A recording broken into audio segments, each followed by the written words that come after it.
o nosso destino e mostrar o que a gente tem de bom é trazer esse turista para viver como nós vivemos dentro do nosso território e que ele seja parte ativa, de verdade, desse processo de experiência turística. Hoje a gente tem um perfil de pessoas que estão viajando, que estão buscando essas experiências com muito mais intensidade. A gente vem notando, principalmente nos últimos 8, 10 anos, uma mudança desse nosso perfil de turista.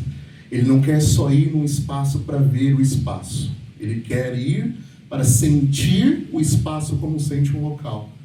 E participar de atividades que muitas vezes o local desenvolve e por alguma razão, seja pelo não planejamento, pela não estruturação, a gente acaba não oportunizando essas relações. Num primeiro momento, o turismo criativo veio com uma questão só da gente trazer vou desenvolver uma atividade criativa. Que legal! Mas isso é só um complemento, que seria o turismo criativo 1.0. Mas isso passa a se ampliar. Agora eu começo a gerar expectativas, situações, e eu começo a comunicar isso às pessoas, que é quando a gente atinge o 2.0. No 3.0, a gente vem para um processo de aproveitar essas matrizes criativas dos destinos. Aí a gente já está falando de uma aproximação com a economia criativa com muito mais intensidade. Inclusive, foi da onde surgiu os nossos primeiros bate-papos lá em Budas Artes, no ano passado, para falar da economia criativa como um processo realmente de ativação dos territórios e desses espaços. E hoje a gente vive nós vivemos uma situação 4.0 no turismo criativo, que na real como eu consigo trazer esses turistas para dentro do meu território e que ele tenha uma experiência singular dentro dele, vivendo com pessoas do dia a dia. Mais do que só ele ver o espaço, é como ele pode se sentir local. Que isso vai agregar uma coisa que para todos nós é um grande desafio, que é a fidelização, não é? Quem aqui está no destino, o grande trabalho não é só trazer o turista uma vez só, é trazê-lo novamente e fazer com que ele venha constantemente. O turismo criativo pode ser uma porta para isso. Uma diferença, e aí é importante a gente pontuar, que a experiência ela parte de um princípio, de uma vivência, mas não necessariamente ela é ativa. Eu posso assistir um espetáculo de teatro, eu estou tendo uma experiência. No turismo criativo, eu estou co-criando essa experiência. É diferente quando eu faço parte desse espetáculo, eu vivencio isso e eu tenho uma entrega.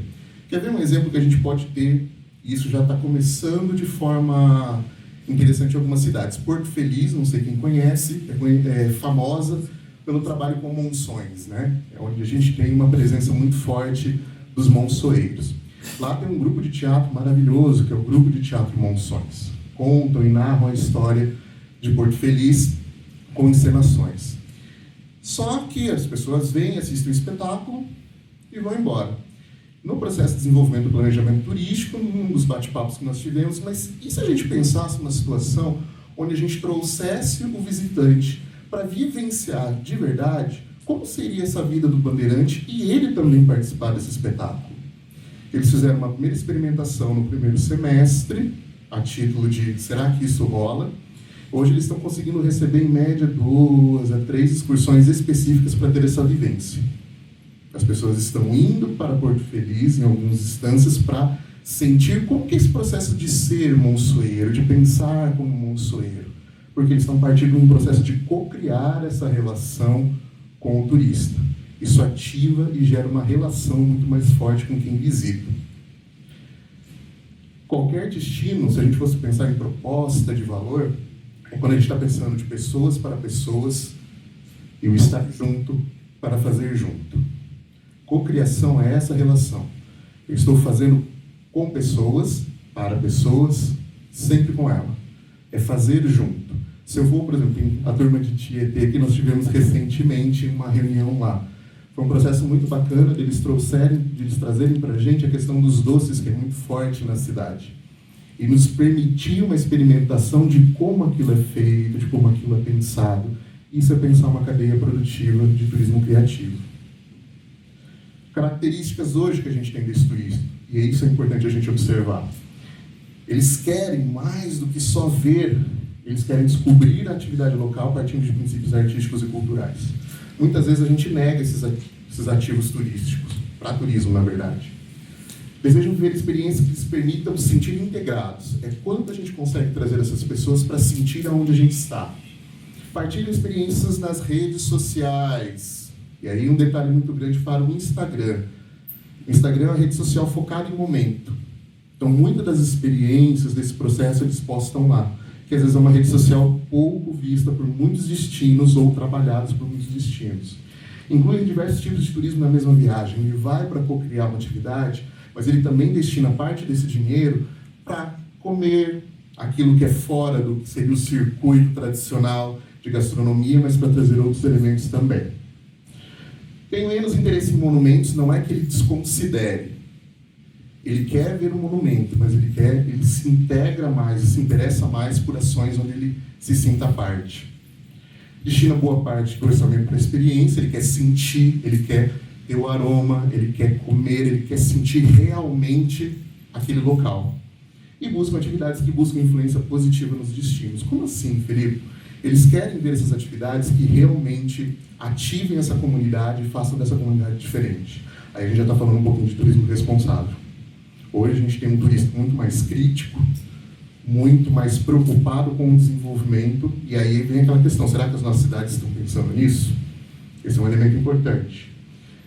E como que um destino pode começar? De repente a trabalhar, puxa, Felipe, eu nunca fiz, eu nunca desenvolvi, ou, enfim, nunca pensei como eu posso conectar essas relações. Então, se a gente fosse fazer um recorte das possibilidades, primeiro é mapear as manifestações culturais, para além das manifestações, eu diria. Como a nossa comunidade se comporta? Quais são os costumes? Como que a gente fala? Como que a gente come? O que a gente gosta? Tietê tem um perfil, Santana tem outro perfil. Quais cidades a gente tem aqui? Como? Ribeirão Pires. Como que é, de repente, lá em Ribeirão Pires? Como que Ribeirão Pires... O que a galera gosta de comer? O que a galera faz? Qual que é o costume do pessoal da comunidade? Isso é importante a gente saber. Registrar, documentar. Isso pode ser um ativo da cultura que pode ser trabalhado no turismo de uma forma muito bacana. Formação de redes locais para turismo e cultura. Muitas vezes, cultura e turismo não andam juntas no mesmo território. E é importante que andem juntas. Conselhos municipais de turismo conversando com conselhos municipais de cultura. Tem algumas cidades que, por exemplo, integram o Sistema Nacional de Cultura, né, o SNC, tem lá uma proposição, mas não necessariamente dialoga com a atividade turística. Ficam os dois, um indo para um lado, um indo para o outro, e no final não somam forças para desenvolver uma proposta que poderia ativar de forma muito mais intensa e muito mais provocativa um destino. Estimular a comunidade como protagonista. Esse talvez seja o grande desafio. A gente estava até conversando aqui ao fundo, né? Normalmente a gente vai na cidade e você pergunta, né? O que você tem para fazer na cidade? Sempre tem aquele que fala assim, não tem nada. Nada. E a gente sabe que tem muita coisa, às vezes, na cidade. Porque, às vezes, a gente não estimula a comunidade como protagonista. E começar a estimular, a desenvolver essas relações com a comunidade, onde ela se veja como parte da cadeia produtiva do turismo, é o que vai garantir um desenvolvimento de uma prática de turismo criativo muito mais eficiente, muito mais forte e com muito mais prazer para quem recebe, para quem vem, na verdade. É diferente, eu costumo dizer, eu sou de Itapetininga, que é uma cidade ali próxima de Sorocaba, e, tradicionalmente, nós temos nosso bolinho de frango caipira. Existe até uma briga entre Itapetininga e São Miguel Arcanjo de quem tem o melhor bolinho caipira. Eu falo que toda cidade tem a Dona Maricota, que é a que tem na minha cidade. Dona Maricota faz um bolinho de frango delicioso. É diferente eu só chegar lá e comer um bolinho de frango. Eu estou experimentando, pô, legal. Agora é diferente quando eu vivo com ela o ato de fazer o bolinho de frango. Enquanto a gente vai lá preparando o frango, temperando, ela vai me contando a história da cidade, ela vai me falando como é o processo, ela vai me dizendo toda a experiência que ela teve até chegar naquilo, e no final a gente come o bolinho de frango e sai dali, uau, eu nunca tinha imaginado que o bolinho de frango é assim, ou eu nunca tinha imaginado que a cidade é assim. Quem me mostrou isso não foi só o poder público, foi uma pessoa da comunidade. E quanto a nossa comunidade tem de Donas Maricotas, seus vizinhos, quantas pessoas a gente tem nas nossas comunidades que, ativadas e trazidas para um sistema de protagonismo, elas podem gerar essas experiências dentro dos nossos territórios e fazer com que as pessoas voltem. Pensem sempre nisso. Será que eu estou trabalhando a minha comunidade ou as personalidades da minha comunidade como protagonistas da atividade turística, principalmente se eu quero trabalhar turismo criativo?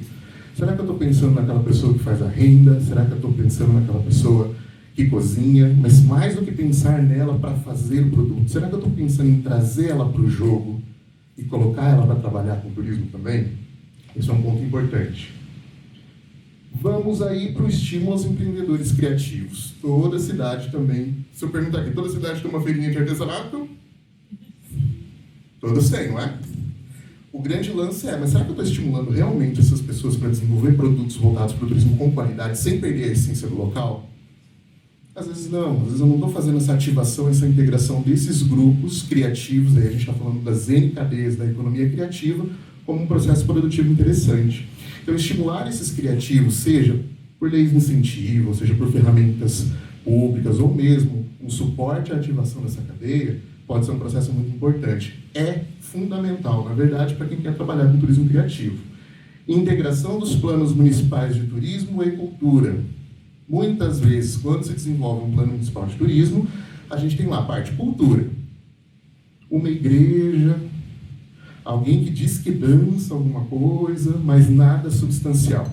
E aí você vai investigar a cidade, você tem um plano municipal de cultura que fala tudo o que tem na cidade. E aí eu faço 2 planejamentos distintos, muito fora da casinha e que não se conversam. Então, integrar esses 2 planos pode ser um caminho interessante, principalmente para os municípios. E aí fica a dica.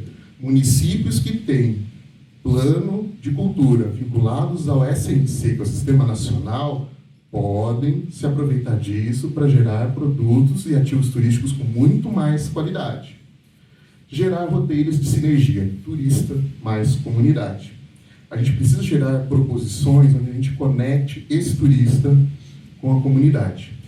Tem um exemplo que eu vou mostrar logo depois para vocês, mas eu gosto muito de uma atividade que está sendo feita agora em Registro, que se chama Rota do Chá. Não sei se vocês conhecem, mas sugiro muito que conheçam. Registro já foi conhecida muito pela produção do chá, devido às comunidades japonesas ali que são muito intensas e muito fortes. Só que essas comunidades, como a gente diz, estão passando e a tradição muitas vezes está indo quase se perdendo, né? Então a gente está falando daquelas, como eles chamam, as batianzinhas, que são as senhorinhas. Então eles estão pegando esses grupos, né? Ativou-se, provocou-se, isso foi uma provocação até do Senac Registro. Será que essas senhoras e senhores que trabalham com chá não estariam dispostos a gerar uma ação onde as pessoas aprendam a viver e beber o chá realmente como era no Japão antigamente? Será? Vamos tentar, né? Agora chega a ter briga, porque como são grupos pequenos que eles atendem, a procura é muito grande. Porque não é só o ato de tomar chá. Você vai conhecer a plantação, você colhe as folhas do chá, faz a preparação das folhas para o chá, participa da cerimônia do chá, essencialmente conversando com pessoas que estão ali há nada 60, 70 anos, trabalhando só com aquilo. E já estavam assim, cansado, não consigo mais trabalhar na lavoura, mas perceberam no turismo uma outra forma de manter uma tradição viva, gerar uma experiência diferente e trazer esse visitante para conhecer como é essa comunidade. Você vê que é aproveitar um ativo cultural que já existe de uma forma realmente eficiente quando a gente traz essas pessoas para esse jogo do turismo. E se a gente for desenvolver comunidade, tem essas 5 letrinhas que formam a palavra PERMA, que pode ser pensada para todos vocês. Criar emoções positivas. Quando a gente fala de desenvolver comunidade, eu preciso trazer a comunidade para perto e mostrar para ela que aquilo é uma atividade interessante. O que ela vai ganhar com aquilo? Eu não estou falando só de dinheiro, estou falando de bem-estar, estou falando de protagonismo. Preciso gerar essas ações positivas. Com isso, eu consigo gerar compromisso. As pessoas se sentem parte. Isso me estimula a gerar compromisso. Do compromisso, eu gero um relacionamento. Eu consigo abrir caminhos para conversar com essas pessoas. Eu consigo ter um diálogo constante com essas pessoas. Disso eu vou para o significado. Isso passa a ter significado para aquela comunidade ou para aquela pessoa. E quando eu tenho comunidade, quando eu tenho significado, eu parto para a realização. Ele se sente realizado. Ele se sente parte daquilo.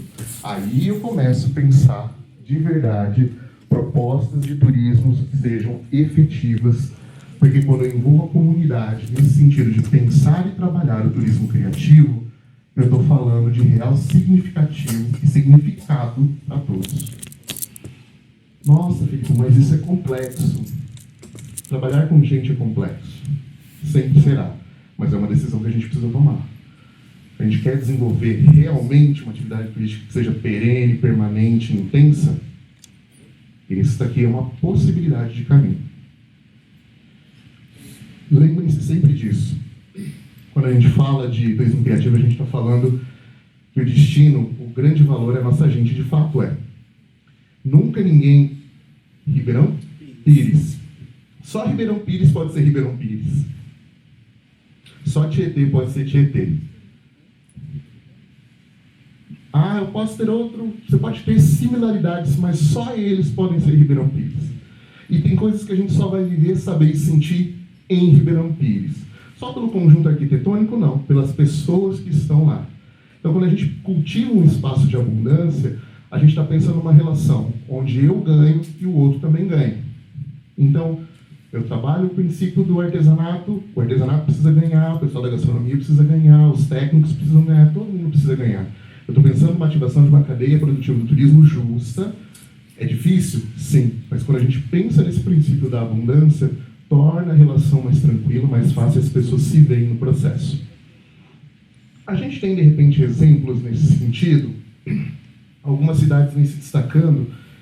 Eu trouxe o exemplo do Recife, que é o mais... ao meu ver, é o mais intenso nos últimos tempos e num curto espaço de tempo conseguiu alguns avanços.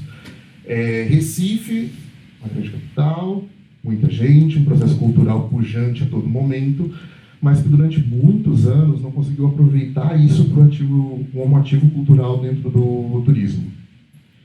E desde 2007 houve um trabalho muito intenso de repensar a atividade turística no Recife.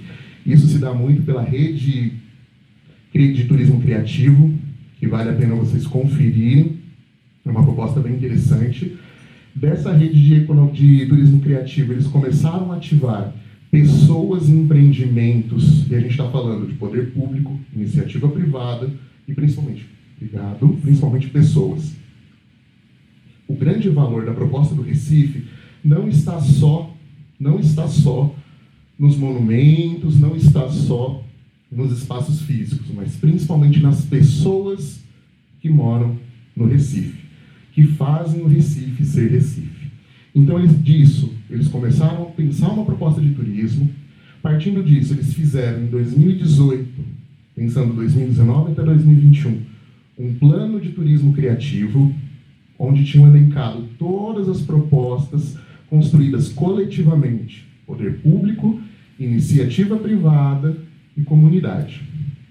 Eles se juntaram durante 4 ou 5 meses, mais ou menos, para pensar qual seria a proposta de turismo criativo para o Recife, levando em consideração tudo que o Recife tem de bom e também levando em consideração todos os desafios que o Recife tem para se desenvolver.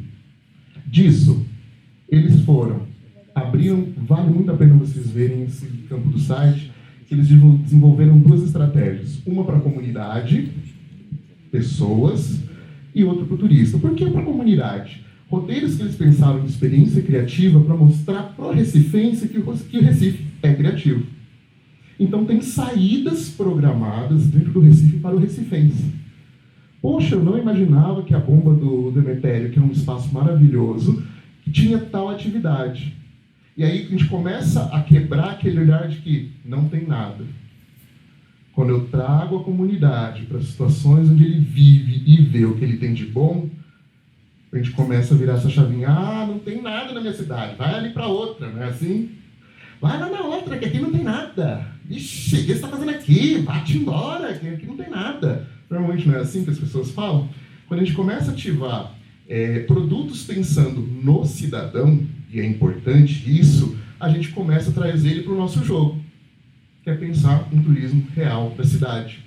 Nesse meio tempo, ele também desenvolve ações para mostrar para quem não é do Recife o que há de bom, o que tem. Percebam que são duas frentes. Trabalho, comunidade, preciso de você. Galera, a gente tem uma coisa que só a gente tem.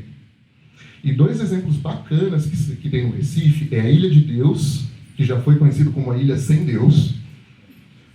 Parece brincadeira porque ela é afastada, é uma ilhota, muito manguezal, que literalmente foi esquecida durante muitos anos. Esquecida.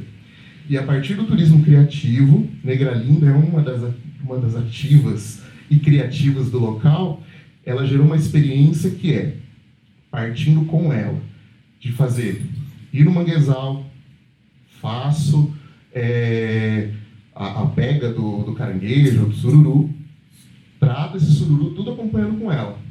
Vou para a cozinha dela, que é uma cozinha simples, cozinha de comunidade, preparo o sururu. Como sururu com todas as pessoas. Tiro foto com as pessoas que estão ali. E quem gesta tudo isso? É o poder público? Não, o poder público está participando, dando suporte. Quem gesta é a própria comunidade da Ilha de Deus. A mesma coisa a Bomba do Emetério, que é um lugar onde tem uma concentração cultural muito forte, e o produto deles tem carnaval em Recife todo dia. E literalmente, quando você vai, você tem carnaval em Recife todo dia. As pessoas conseguem fazer oficina de abadá, de figurino, fazer a dança, aprender frevo, e eles fizeram uma conexão muito bacana. Eu posso ir hoje e fazer o meu figurino e já programar minha ida no próximo ano para o carnaval. Ele já me ganha naquele primeiro momento. Ó, você quer fazer teu figurino? Faz.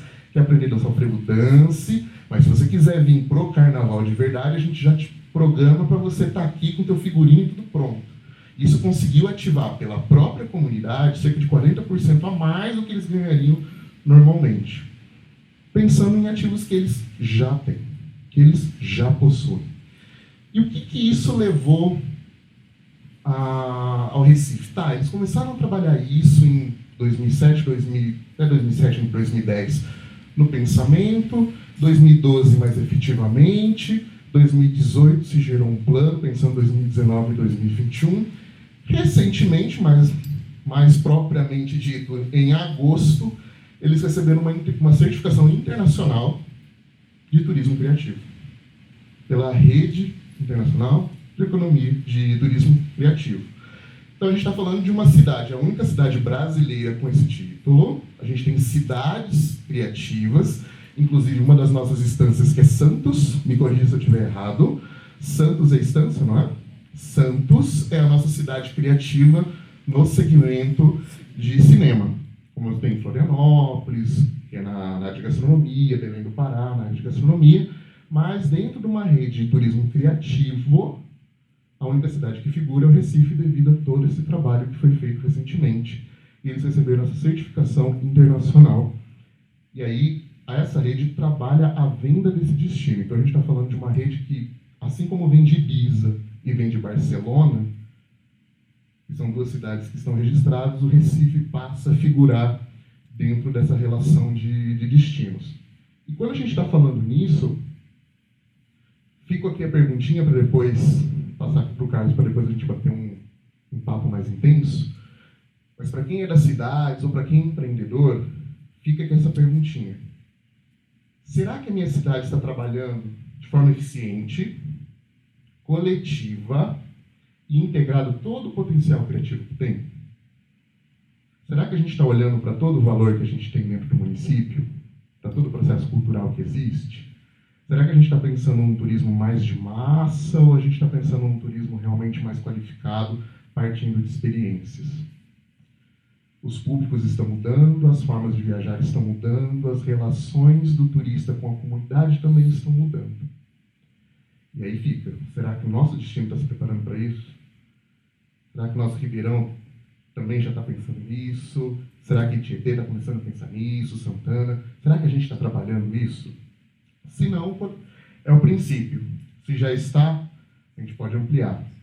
Turismo criativo, pelo menos é o que a gente entende, até enquanto instituição, o Senac Sorocaba trabalha muito forte a questão da rede de economia criativa, e a gente tem isso como proposta de valor. Turismo criativo bom e eficiente, para o turista, ele primeiro precisa ser para a comunidade. Eu preciso envolver a comunidade. Se eu envolvo a comunidade, para ele faz sentido, vai fazer sentido essa experiência futurista que virá. É isso que eu tenho para falar para vocês. Vou passar para o Carlos. Muito obrigado.